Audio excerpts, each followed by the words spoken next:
Sidang putusan kasus kejahatan klitih di Gedong Kuning Kota Gede Yogyakarta yang merenggut nyawa Dava Azin, pelajar usia 18 tahun.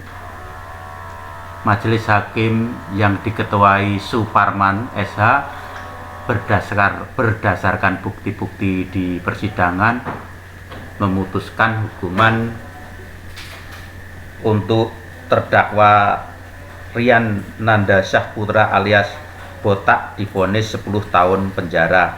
Sementara untuk terdakwa Fernandito Andrian Saputra alias Ceper dan Muhammad Musyafa Afandi alias Pendek divonis masing-masing 6 tahun penjara. Ketiganya terbukti bersalah melanggar pasal 170 KUHP ayat 2 dan 3. Putusan ini sekaligus menggagalkan upaya penangguhan penahanan ketiga terdakwa. Ini karena ketiganya tetap ditahan.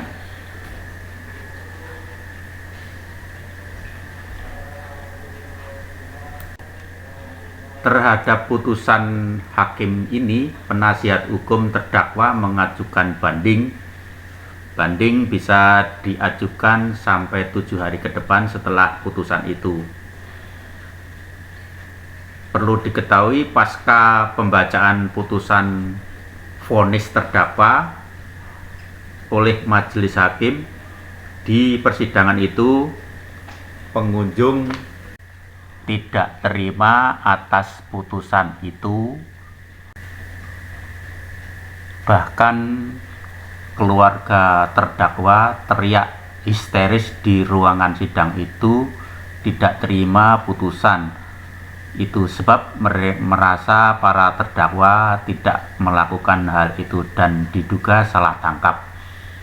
Selengkapnya ikuti liputan ini apa kata kuasa hukum para terdakwa.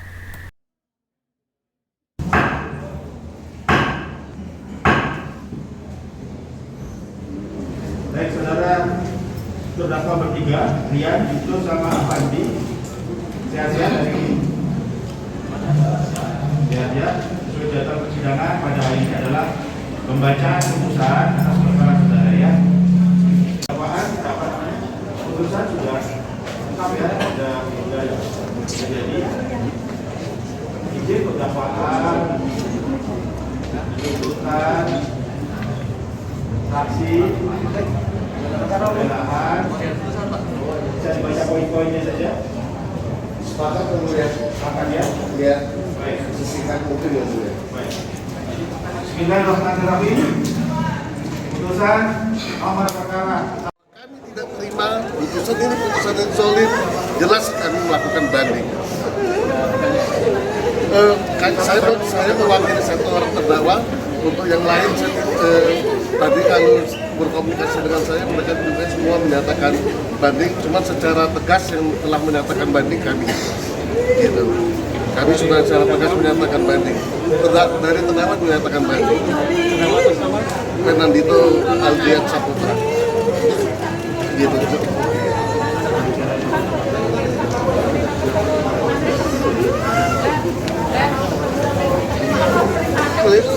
Proses hukum ini dibuat dengan luar biasa.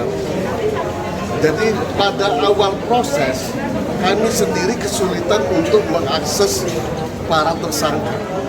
Anda bayangkan sampai hari ini ketika perkara ini fokus, saya itu pernah mendampingi BAP tersangka. Anda bayangkan bagaimana tahap 1 bisa terlaksana, sedangkan BAP tersangka belum pernah saya lakukan. Saya belum pernah mendampingi. Dengan alasan apa mereka mempersulit kami? Dengan alasan protokol COVID. Gitu. Penetapan tanggal 10 ya Pak ya? Waktu start tanggal 9 masih saksi ya berarti ya Pak? Mereka ditetapkan sebagai tersangka tanggal 11. Terdakwa itu ditangkap tanggal 9 dan tanggal 10. Waktu itu bukti hanya CCTV berarti ya? Satu-satunya bukti hanya CCTV. Tidak ada bukti yang seperti disebut majelis hakim tadi. belum ada. Bukti itu baru didapat tanggal 9, tanggal 10 gitu. Kalau keterangan saksi dari korban, dari rekan korban itu saksi dari korban itu tanggal berapa ya berarti ya? Gimana? Saksi dari korban itu berarti tanggal berapa itu berarti? Ya saksi dari korban itu Setelah tanggal 11 ya? tanggal 14 dan tanggal 21. 11 dan 21. Iya. Tapi direkayasa di dalam BAP seakan-akan diperiksa di tanggal 3. Ketika saksi korban, saksi teman-teman korban ditanya, kesemuanya mengakui bahwa mereka tanggal 3, tanggal 4 gak mungkin di BAP. Tanggal 3 kami tergoncang, Pak, gimana kami mau ini? Kami melihat teman kami bersimbah darah. Logis gak kalau mereka diperiksa? Gak logis. Gitu. Lalu tanggal 4 kami menghadiri pemakaman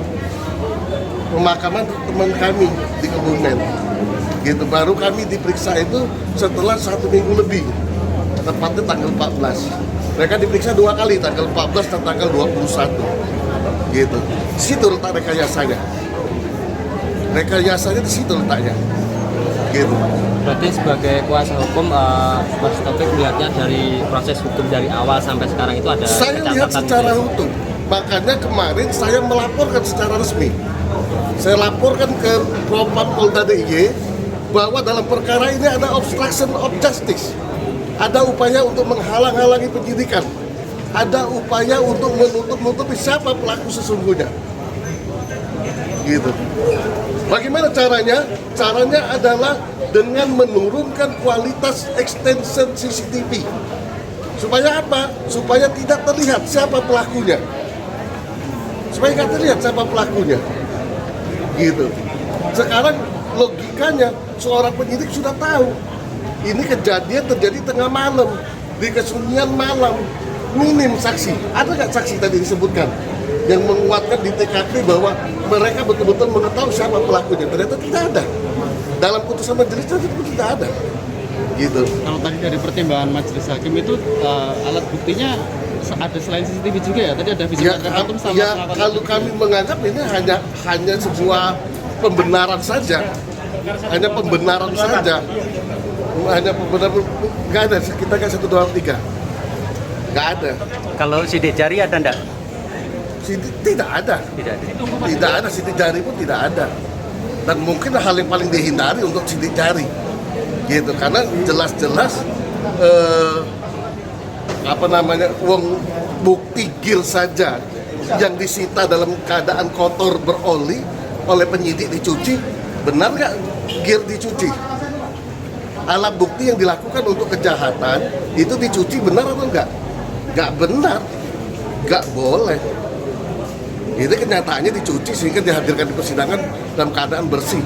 Alat bukti itu harus apa adanya, berdarah, dihadirkan dalam keadaan berdarah. Ada bekas oli ya, bukan ada bekas oli, dihadirkan dalam keadaan apa adanya. Gitu. Jadi menurut pembela perkara ini bagaimana terhadap perkara ini? Ya, perkara ini sesat dan menyesatkan. Gitu. Kami tidak terima dan ini putusan yang zalim. Dan secara tegas yang mengatakan baik selaku penasihat hukum maupun selaku pribadi, saya secara tegas mengatakan kami menyatakan banding, kami tidak menerima putusan ini. Gitu.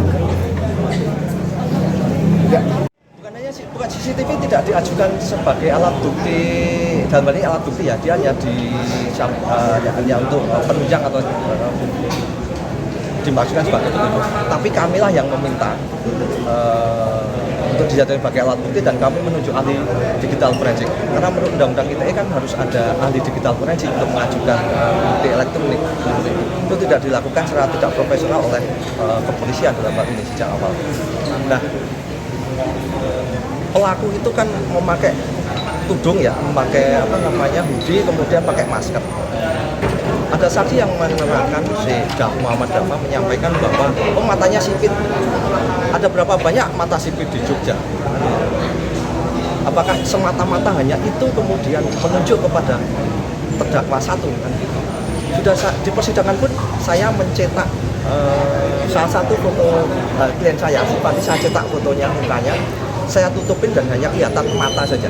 Saya tunjukkan, ini foto siapa? Nggak tahu. Artinya apa? Pengetahuan orang untuk melihat mata malam hari dan sudah berbulan-bulan, kemudian dia bisa mengingat dengan memori, oh itu orangnya pasti A, itu kan sangat susah sekali.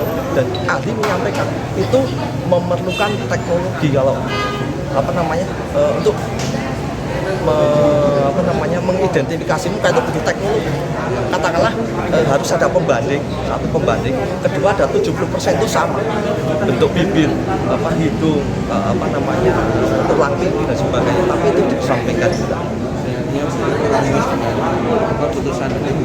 Ya, alat bukti yang lain sekarang, alat bukti yang lain ya. Kita menghadirkan puluhan saksi yang dengan jelas clear ya, malam itu bersama mereka. Tapi dengan alasan ini teman, ini adalah satu geng, kemudian tidak dipercaya, itu hukum acara mana? Hukum acara itu menegakkan hukum acara di dalam pemeriksaan itu adalah termasuk salah satu keadilan. Kalau di situ sudah tidak adil, ujungnya pasti tidak adil juga. Yang Sudah patut bisa dianulir kalau satu daerah ya. Ada 8,5 km kita sudah ukur dan sebagainya. CCTV yang kami ajukan itu kan sudah ada digital forensiknya, kan gitu ya. Si A, si B udah ada di situ kan gitu. Ketahuan jelas. Para terdakwa ini kumpul di di daerah Salahan, di ruko depan kantor Siswana Migas. Itu sudah kita sampaikan, videonya kita sampaikan dengan digital forensik, ada ahli yang menerangkan waktunya dan sebagainya. Tapi waktu kemudian disampaikan bahwa waktu di CCTV itu ternyata kalau tidak online atau tidak terhubung internet tidak bisa dipercaya. Kenapa? Itu kan hanya alasan untuk mengesampingkan saja. Kelihatan sekali itu. Semua alat bukti kok disampaikan. Kalau tadi saksi teman korban yang diajukan kalau di perkara 124 itu untuk Fernandito itu ada 7, kalau Fandi ada 4, Rian ada 4. Dan enggak, yang Rian dan Fandi itu ada di saat kumpulan malam itu, saat akan perang sarung, itu jelas sudah terjadi. Bahkan video perang sarung pun kita sampaikan, oh itu si A, itu si B, kelihatan. Dan saya nggak tahu kenapa itu disampaikan, itu juga susah masuk di logika akal sehat. Mau bukti apa lagi gitu? Seperti itu. Saya Zah.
Bukti yang tepat, buktinya ini masih banyak bukti yang apa yang mau saya jangan hapus. Pak ini dia berjalannya pertanyaan karena dengan dia masih punya tanggung jawab. Anak yang dengan banyak. Mau dipikir Pak. Ikut sebut siapa? Wes kita bel di rumah isu. Jelaskan dulu putusan ini. Saya jelaskan dulu.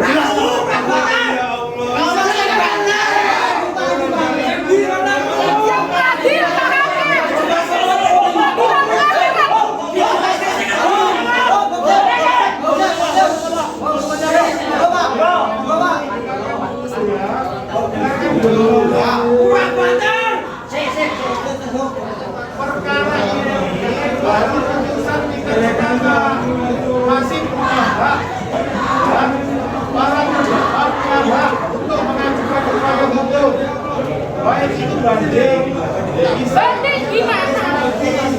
kalau karena ini fakta yang terungkap di persidangan seperti itu. Tapi jangan disampingkan semua bukti kami. Gimana yang benar? Apa kita coba? Maka kita sama. Jelas semua Pak. besok bisa banding. Dengarkan dulu. Oke. Ya. Dengarkan dulu, biar mengerti. Dengarkan dulu. Ya, Pak. Perkara ini masih putusan tingkat pertama, masih bisa upaya hukum. Bisa banding nanti kalau nggak terima. Itu terdakwa bisa banding atau jaksa pun bisa banding. Itu hak mereka. Ya, ini fakta yang terungkap di persidangan seperti itu. Tapi Bapak pikirkan dia, masih mereka dalam penjara. Apa mereka layak? Padahal mereka nggak bersalah. Iya, betul. Waduh, bukan waktu yang singkat, Pak. Waduh, masih tahu, Pak. Rahasia. Kamu kesampingkan semua kebenaran yang kami punya. Kamu kesampingkan semuanya bukti-bukti yang kami punya. Di mana hati Anda? Di mana pikiran Anda? Apakah uang? Ya, ini Soal saya. ini namanya pembinaan terhadap pengadilan. Bersih. Bisa Bersih. disidik, Pak. Omong kosong. Bisa disidik itu siapa itu namanya disidik, diamankan. Bisa jadi tersangka itu membina pengadilan namanya. Ditangkap itu yang membina pengadilan tadi bisa udah Pak, kita cuma butuh keadilan aja, Pak. Iya. Saya tunggu besok. Apakah kebenaran? Pasti ada pelanggan. Karena kami yakin, kami benar. Kalau untuk Bandung, mereka masih jalani Pak di sana, Pak. Bandung juga lama kan, Pak. Kasihan, Pak. Mereka masih muda, Pak. Ingat Pak, kalau mereka di sana jauh dari keluarga, kami negara. Hidup penuh dengan tekanan, Pak. Tolong dengarkan dulu. Ini masih dalam upaya hukum. Bukan hukum, tapi mereka merasa ditahan, Pak. Jangan. Ya, tapi ditahan. Makanya jangan melakukan perbuatan seperti ini. Kan itu tadi sudah dipertimbangkan semua dalam. Karena saya dari tadi mendengarkan semuanya dikecualikan, disampaikan. Itu bukti-bukti kami.